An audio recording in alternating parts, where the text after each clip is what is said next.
तिला मीच एका घरात बंद करून ठेवले। जसा बाबाराव खोत माझ्या जीवावर उठला होता ना, तसाच तो आता नलीच्या जीवावर उठलाय। म्हणून मी तिला गायब केले। आई आई, आपण आता इथून लांब निघून जायचं। हे घर हे गाव सोडून आपण मुंबईला निघून जाऊया। मी माझ्या नोकरीची बदली करून घेतो मुंबईला। मला नाही वाटत तो बाबाराव खोत मुंबईपर्यंत तिला शोधायला येईल। फक्त मला काही काळ नली गेल्याचं नाटक करावं लागेल। आई प्लीज प्लीज, आपल्याला हे करावंच लागेल। आपल्याकडे दुसरा कुठलाही पर्याय नाहीये।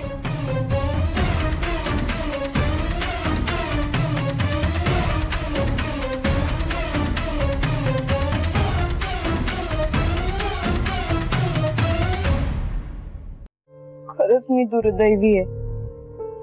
वेद, तू येऊन गेलास आणि आपली भेटच नाही होऊ शकली। मला माहिती आहे वेद, तू मला शोधण्यासाठी खूप धडपडत असशील। काय करू मी? तू येशील का रे परत? वेद ये ना। कशी त्याच वेळी नेमकी झोप लागली मला। वेद प्लीज माझ्या मदतीला ये ना। चुकून वेद परत आला तर? त्याला प्रकाश दिसायला हवा। मी लाईट चालू ठेवते।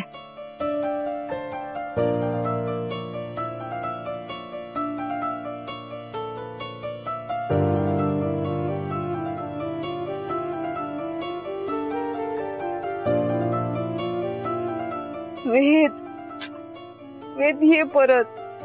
वाट बघते वेद मी तुझी। वेद मला बाहेर काढ इथून। देवा, का असं छळतोयस रे? वेदला प्लीज परत पाठव ना। दया कर देवा, वेदला पाठव।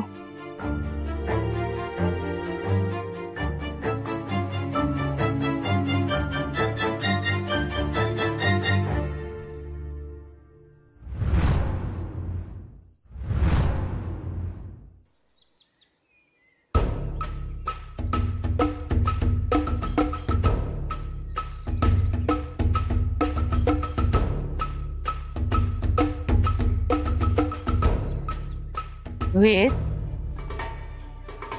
वेद, अरे असं गप्प का? काही बोलशील की नाही? एवढ्या कसल्या विचारत आहेस? कसलं भान नाही, खायची शुद्ध नाही। जी तुला विचारू? विचार ना बाळा। तुला काय वाटतं नली कुठे असेल? आजी बोल। तुला अजून खरंच असं वाटतं की नली जिवंत आहे? आजी मी तुला 100% खात्रीनिशी सांगतो की नली अजूनही जिवंत आहे।